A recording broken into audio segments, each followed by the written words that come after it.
Assalamualaikum dear students. I am a teacher of Junior Campus High School. Hope so all of you will be fine. Today we will discuss lecture number 3 of chemistry, unit number 1.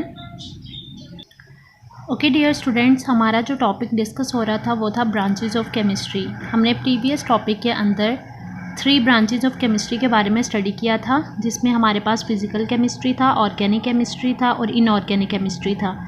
जैसे कि आपको पता है, हमने detail discussion में बात की थी कि मैटर की कंपोजिशन, रिएक्शन, स्ट्रक्चर के बारे में डिस्कस करना फिज़िकल केमिस्ट्री में आता है। कार्बन हाइड्रोजन के कोवलेंट कंपाउंड्स के बारे में स्टडी करना ऑर्गेनिक केमिस्ट्री कहलाता है, और जितने भी रिमेनिंग कार्बन हाइड्रोजन को छोड़कर बाकी एलिमेंट्स को डिस्कस करना इनऑर्गेनिक केमिस्ट्री कहलाता है।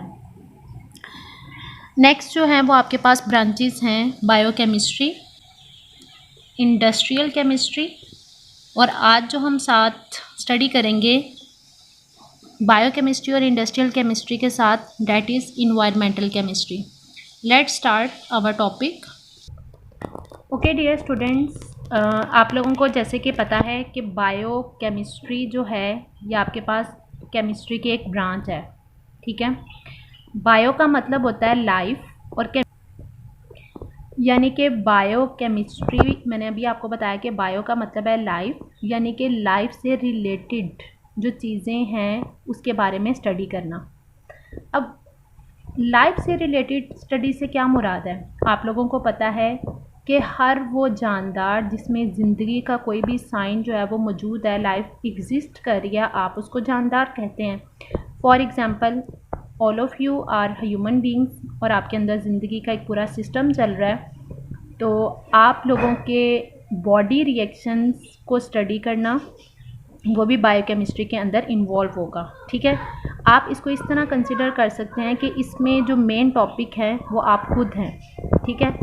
अब हमारी बॉडी के हवाले से अगर बात करें, आपको पता है आपकी बॉडी के अंदर बहुत ज़्यादा मैक्रो मॉलिक्यूल्स जो हैं वो मौजूद हैं। मैक्रो का मतलब होता है लार्ज, और मॉलिक्यूल्स रिमेनिंग पिछले टॉपिक के अंदर हमने इसको स्टडी किया था कि मॉलिक्यूल्स कहते हैं कम्बिनेशन ऑफ द एटम्स। जैसे हमने बात की थी वाटर का मॉलिक्यूल, उसमें 2 हाइड्रोजन थे और 1 ऑक्सीजन था, वो एक मॉलिक्यूल था। तो हमारी बॉडी जो है वो एक आसान चीज़ नहीं है, ठीक है। इसके अंदर कौन कौन सी चीज़ें हैं? लिपिड्स है, फैट्स हैं, आपकी बॉडी में से प्रोटीन्स हैं, इसके अलावा शुगर भी होता है ना। समटाइम आप कहते हो कि ग्लूकोज लेवल आपका बॉडी का कम हो गया है, बेसिकली वो शुगर है, और शुगर को कहा जाता है कार्बोहाइड्रेट्स। प्रोटीन्स हैं, कार्बोहाइड्रेट्स वगैरह, ये सारी वो चीज़ें हैं जो कि हमारी बॉडी के अंदर मौजूद है, जिसकी वजह से हमारी बॉडी का पूरा सिस्टम जो है वो चल रहा है। अब इसकी एग्जांपल अगर सपोज ऐसे लें, अगर आप खाना खाते हैं तो खाना आपको एनर्जी जो है वो मुहैया करता है। अब एनर्जी एकदम तो आपको एनर्जी नहीं मिल जाती, हमारी बॉडी में पूरा एक सिस्टम हो रहा होता है जिसके अकॉर्डिंग छोटे मॉलिक्यूल्स, यानी खाने के बड़े बड़े जो पार्टिकल्स हैं वो टूटकर छोटे छोटे पार्टिकल्स में डिवाइड होते हैं, जिसकी वजह से हमें एनर्जी जो है वो मिलती है। आप इसको इस तरह कह सकते हैं, लिपिड्स, फैट्स, प्रोटीन, इन सब की कंपोजिशन, स्ट्रक्चर और केमिकल रिएक्शंस जो कि हमारी बॉडी के अंदर हो रहे होते हैं, जिस ब्रांच ऑफ केमिस्ट्री में हम इनको स्टडी करते हैं उसको बायोकेमिस्ट्री कहा जाता है। अब इसके अभी पिछले टॉपिक के अंदर हमने बात की थी कंपोजिशन किसे कहते हैं, यानी कि लिपिड्स कैसे बना होता है। ये बहुत बहुत बड़े मॉलिक्यूल्स होते हैं, इसलिए इसको अगर बहुत ज़्यादा डिस्क्रिप्शन में स्टडी किया जाए तो आप लोगों के लिए कॉम्प्लिकेटेड हो जाएगा। तो आप लोगों ने फिल वक्त इसको इतना लर्न करना है कि हमारी बॉडी में लिपिड्स, फैट्स, प्रोटीन मौजूद हैं, ठीक है। इनकी कंपोजिशन क्या है, इनका स्ट्रक्चर क्या है, और इनकी वजह से हमारी बॉडी में किस किस्म के रिएक्शंस हो रहे हैं, उन रिएक्शंस के बारे में स्टडी करना, उन सबको समझना, बायोकेमिस्ट्री के अंदर इनको स्टडी किया जाता है। तो ये आपके पास जिस ब्रांच ऑफ केमिस्ट्री में इनको स्टडी किया जाएगा उसको बायोकेमिस्ट्री कहा जाता है। अब इसका स्कोप क्या है हमारी डेली लाइफ में, ये कहाँ कहाँ बायोकेमिस्ट्री यूज़ होती है? मेडिसिन्स की फील्ड के अंदर, फूड साइंस के अंदर एंड एग्रीकल्चर फील्ड के अंदर, ठीक है। तो हर ब्रांच की आप लोगों ने डेफिनेशन और उसका स्कोप जो है वो आप लोगों ने मस्ट लर्न करना है। Next branch of chemistry is industrial chemistry. Industrial का वर्ड आपके माइंड में आने के साथ ही आप लोगों के माइंड में जो दूसरी चीज़ आनी चाहिए वो इंडस्ट्री से रिलेटेड है। अब इंडस्ट्री जो है वो ऐसी जगह को कहा जाता है जहाँ पे बड़े लेवल यानी कि कमर्शियल लेवल के ऊपर कोई भी चीज़ को तैयार किया जाता है। ठीक है, अब यहाँ पे लिखा हुआ है industrial chemistry that deals manufacturing of chemical compounds on commercial level. Manufacturing का मतलब बनाना केमिकल कंपाउंड्स को ऑन कमर्शियल लेवल यानी कि बड़े लेवल के ऊपर। अब बड़े लेवल के ऊपर आप लोगों को पता है कि जितनी भी केमिकल कंपाउंड्स वगैरह हैं उनको हम घरों में तो तैयार नहीं कर सकते। फॉर एग्ज़ाम्पल सोप्स हैं, साबुन, डिटर्जेंट, सरफ वगैरह। ये यहाँ पे लिखा हुआ है कास्टिक सोडा। कास्टिक सोडा का फार्मूला होता है NaOH, that is known as sodium, Na sodium, OH sodium hydroxide. इसको कास्टिक सोडा कहा जाता है। ये एक ऐसा केमिकल है कि अगर बहुत ज़्यादा स्ट्रॉन्गली इसको आप यूज़ करो तो आप अपने हाथ पे रखो तो ये आपके हाथ को बर्न कर देगा और आपके हाथ में सुराख कर देता है। ठीक है, तो इंडस्ट्रियल लेवल में आप लोगों ने जो चीज़ याद रखनी है कि केमिकल कंपाउंड्स को कमर्शियल लेवल में तैयार किया जाता है, और जिस ब्रांच ऑफ केमिस्ट्री में इन सारे केमिकल कंपाउंड्स या इनकी प्रोडक्शन या इनकी मैन्युफैक्चरिंग को स्टडी किया जाता है, जिस ब्रांच ऑफ केमिस्ट्री में किया जाता है, it is known as industrial chemistry. अब इंडस्ट्रियल केमिस्ट्री का स्कोप क्या है? साबुन, सोप या डिटर्जेंट्स, इनको बनाने के लिए हमें एक कंपाउंड चाहिए होता है कास्टिक सोडा, जिसको सोडियम हाइड्रोक्साइड कहा जाता है। अब इसका मतलब कास्टिक सोडा साबुन बनाने के लिए हमें उससे पहले कास्टिक सोडा चाहिए। इसकी एग्जांपल फिर हम ऐसे ही ले लेते हैं कि अगर आपको केक बनाना है तो केक बनाने के लिए आपको पहले से कुछ चीज़ें चाहिए होती हैं, जिसमें शुगर, फ्लेवर्स, जो भी चीज़ें आप लोग ऐड करते हैं वो आपको सारी चीज़ें चाहिए। सेम एज़ अगर साबुन बनाना है तो साबुन बनाने के लिए भी आपको पहले से कुछ चीज़ें चाहिए। ठीक है, तो ये सारे जो केमिकल कंपाउंड्स वगैरह हैं ये कहाँ तैयार किए जाते हैं?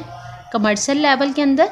और इसलिए बायोकेमिस्ट्री जो है ये प्रोवाइड करता है रॉ मटेरियल। रॉ कहते हैं स्टार्टिंग मटेरियल। स्टार्ट करने के लिए जो हमें कोई भी चीज़ चाहिए होती है उसको रॉ मटेरियल कहा जाता है। कौन कौन सी चीज़ें? Paints, paper, soaps, detergents, etc. Next one is environmental chemistry. Environment से रिलेटेड यानी कि आपके माहौल से रिलेटेड। ठीक है, अब इन्वायरमेंट कहते हैं आप अपने इर्द गिर्द के एरिए को आप इन्वायरमेंट जो है वो कंसिडर करते हैं। अब इन्वायरमेंट जो है ये एक चीज़ से तो मिलके नहीं बनता, इसमें हवा, पानी, मिट्टी वो आप सारे के सारे इन्वायरमेंटल के तौर पर कंसिडर करते हैं। तो इन्वायरमेंटल केमिस्ट्री में हम कंपोनेंट्स ऑफ इन्वायरमेंट यानी माहौल के हिस्से के बारे में स्टडी करते हैं, और effect of human activities on the environment, और इंसानों की सरगर्मियों की वजह से इन्वायरमेंट के ऊपर क्या असर पड़ रहा है। कौन सी सरगर्मियाँ? फॉर एग्ज़ाम्पल कुछ लोग जो हैं वो ट्रीज़ को कट कर देते हैं। आपको पता है कि कटिंग ऑफ ट्रीज़ की वजह से कार्बन डाइऑक्साइड गैस की अमाउंट बढ़ जाती है, क्योंकि पौधे जो हैं वो कार्बन डाइऑक्साइड गैस को एब्जॉर्ब करके अपनी खुराक को तैयार करते हैं ना। तो अगर ट्रीज़ को कट करते जाएंगे तो क्या होगा? कार्बन डाइऑक्साइड की ज़्यादा हो जाएगी। सेकंड वन, बर्निंग, जलने के अमल में भी कार्बन डाइऑक्साइड गैस रिलीज़ होती है। तो इसकी वजह से यानी ये ह्यूमन एक्टिविटीज़ है ना, इंसान ऐसे काम करते हैं। तो इन्वायरमेंटल कंपोनेंट्स ऑफ इन्वायरमेंट के बारे में स्टडी करना और ह्यूमन एक्टिविटीज़ का इन्वायरमेंट के ऊपर क्या असर है, जिस ब्रांच ऑफ केमिस्ट्री में हम इन बातों को स्टडी करेंगे उसको इन्वायरमेंटल केमिस्ट्री कहा जाता है। Now come to your book. आप लोगों ने जो लर्न करना है biochemistry. It is a branch of chemistry in which we study the structure, composition and chemical reaction of substance found in living organism. It covers all chemical reaction processing taking place in living things such as synthesis. Synthesis का मतलब बनना, metabolism, metabolism का मतलब भी बनना ही होता है, of biomolecules, बायोमालिक्यूल वो मालिक्यूल जिनकी वजह से लाइफ एग्जिस्ट कर रही है, यानी जो हमारे अंदर मौजूद है, अगर ये नहीं होते तो इनकी वजह से हमारी लाइफ जो है वो डिस्टर्ब हो जाएगी। कौन कौन से हैं वो? Carbohydrate, proteins and fats. ठीक हो गया। अब ये इसका स्कोप है। Application of biochemistry are in the field of medicine, food science and agriculture ETC। आप लोगों ने स्टार्ट से लेकर यहाँ तक लर्न करना है, उसके बाद यहाँ से लेकर यहाँ तक आप लोगों ने लर्न करना है। नेक्स्ट वन है आपके पास industrial chemistry. The branch of chemistry that deal with the manufacturing of chemical compounds on commercial level is called industrial chemistry. It deals with the manufacturing of basic chemicals such as oxygen, chlorine, ammonia, caustic soda and sulfuric acid. These chemicals provide the raw material for many other industries such as fertilizer, soap, textile, agriculture products, paint, paper, etc. Next one है environmental chemistry.